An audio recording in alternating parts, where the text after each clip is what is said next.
Hey everyone! Welcome back to another video of Lulu MD Electives Edition.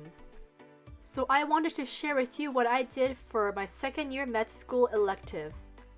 So the first year and second year students at the medical school I attend are required to complete 12 hours of pre-clerkship electives in each year. So there were a wide variety of electives we could choose. We actually had a catalog that we could scroll through. Some of our classmates did shadowing, others did a combination of mix and match, community engagement electives. There are also indigenous medicine electives. For myself in first year, I did an elective in American Sign Language. But I'm super excited to share with you this year's elective that I did for second year med school. That's because it's basically a first of its kind across Canadian medical schools. This elective is called Food is Medicine, an Introduction to Culinary Medicine. And while culinary medicine is much more prevalent in the States, in Canada it's still a developing field. So to have a chance to participate in this elective, which by the way I had to get in through a random draw, was a huge honor, and I'm super excited to share with you my experiences, what I got to do, and the foods I got to cook, of course. So most of our cooking sessions were held at a local library called the Stanley A. Milner Library, and that was in the heart of downtown Edmonton. On the second floor of the library, there was a location called the kitchen, and this is where we did all our cooking. Depending on the week, sometimes we would have a combined lecture and cooking session together at the library, but most of the times we would have a lecture beforehand and then have the cooking session afterwards on a different week. So in this elective, we had 6 modules. Each of the modules consisted of a lecture and a cooking session. For each cooking session, all the ingredients would be provided, as well as the recipe list, and we would partner up together and cook together.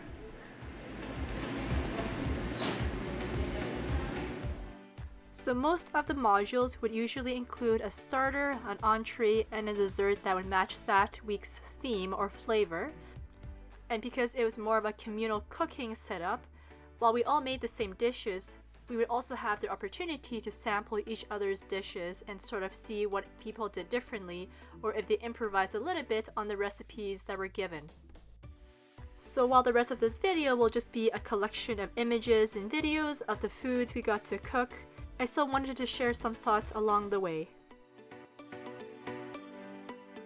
First off, we got to bring home leftovers. That was super exciting because we all know how inflation is affecting us today, plus the price of groceries are just so expensive, so being able to cook some free food and take home free food, that's a huge bonus for me in this elective. Secondly, I found that this elective really enhanced my cooking skills. I felt like technically and also just a basic understanding of what I was cooking that really improved with the lectures we had with nutritionists, dietitians, as well as doctors who are just so passionate about healthy cooking. And these same lecturers would also be there in person for the cooking session, so having their advice on hand at that moment was incredibly enhancing in my learning of medical nutrition. Speaking of cool, our elective was actually featured in CBC News. Of course, you all know that I love being on the camera, so yes, I got to be part of the CBC News feature. If you want to watch the full feature, I've included the link in the description of this video. Anyways, back to narrating about food. What I found really rewarding about this elective was I actually got to explore a wide variety of cuisines I never really had a chance to do so before. However, I'm still working on the food presentation thing, so hopefully I did a pretty good job in this session. Anyways, I hope you enjoyed watching this video about my experiences in the nutrition elective at my medical school, and hopefully I didn't make you too hungry with all these videos and pics of food. I also want to give a special shout out to my cooking partner Vanessa for putting up with my general cluelessness, but also helping guiding me to become a better cook all around. If you enjoyed watching this video, don't forget to like and subscribe. Next up, clerkship. See you soon!